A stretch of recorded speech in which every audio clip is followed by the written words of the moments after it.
Hey there, it's Ruth Sherman. I'm a CEO and celebrity speech and media coach.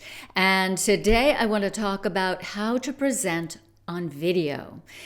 Yeah, video is here to stay. Finally, it's become more reliable so that not only enterprise, big companies, publicly traded companies who have been using it for a long time for teleconferencing and so forth can use it, but also small businesses like mine have access to wonderful applications now that are extremely reliable.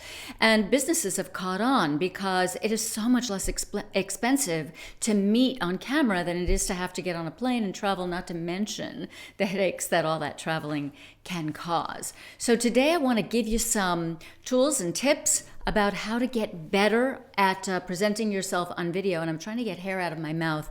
Your hair should be out of your mouth before you start shooting yourself on video. So let me start, and as always, I'm going to look at my notes so I can stay on track. So first problem, video is inanimate.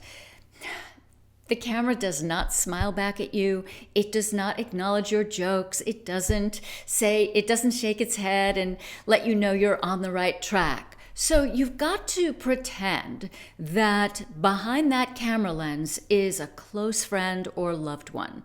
And if that gives you some problems, if you have a hard time imagining that, then I would paste a picture of that person or loved one next to the camera lens and just talk to them.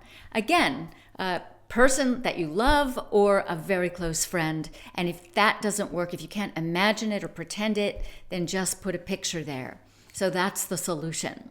Next problem, I don't know where to look. Here I am, I'm looking at myself, I'm looking at my face on camera, and that is clearly not looking at you.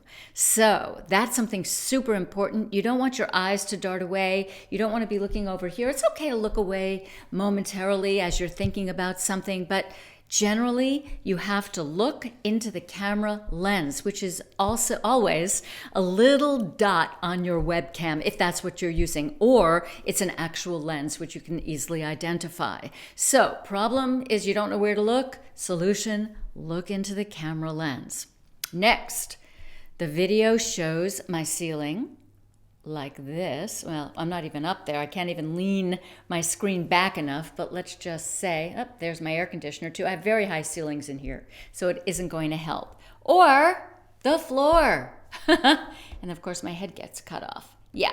So when you're shooting a webcam or you're presenting on camera, usually by your laptop, you want your screen to be tilted in just the right way. Just want it to be aligned with your eyes. Now, I think my camera lens, the little green dot, I call it the little green cyclops, is probably just slightly above my eyes, but you also want your eyes to be approximately aligned with the upper third of the horizontal screen. So just think about that.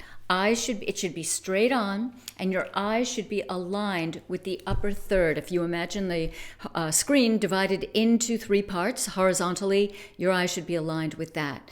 Your head should not be cut off. I had to adjust myself. You don't want this, okay, where your eyes show, but the top of your head is cut off. So usually just a little bit of space between your head and the top of the screen. Next problem. My energy level drops. That's because you're so self-conscious about being on camera. So you've got to keep particularly your facial and vocal energy high. That's where the nonverbal communication is going to come in. I'm using my hands. I lean in, I lean back. I definitely move my upper body. The way I'm seated is also in the mix here. But most importantly, it's about activating your face. So smiling, your brow, if frowning if you need to, or expressing understanding. Lots of different facial movements, and of course, a very expressive voice. Okay. Problem, I don't know what to wear. Oh my gosh, that's like a huge thing, right? So when you decide what you're going to wear, try to pick from solid colors. And the colors should not only be solid, but they should contrast with your background. My background is light, so I'm wearing black right now. And I've got a blouse under this, and you can't see the neckline because it's just below the bottom of the screen. But in general, stay away from plaids, from small prints. The video can distort those when you're presenting that way. So when you're wearing those, so watch out for that. Problem, you don't know what to wear. Solution, solid colors, contrast with your background. That should do the trick. Final problem, I hate the way I look on video.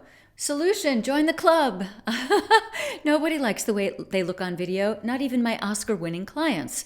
And so here's the trick. You get used to it. You've got to do it. You've got to play it back. You know, what you're looking at is not a mirror image, which we all are used to, but it's a reverse image, and we're just simply not used to it. We have to train our eye and get used to it. And the more you do it and the more you play it back, that's what will happen. So there's lots more where that came from, but for now, if you do those things, you should be a hot shot on camera. And not only will it show that you're good on camera, that you take care, but that you're good with the technology.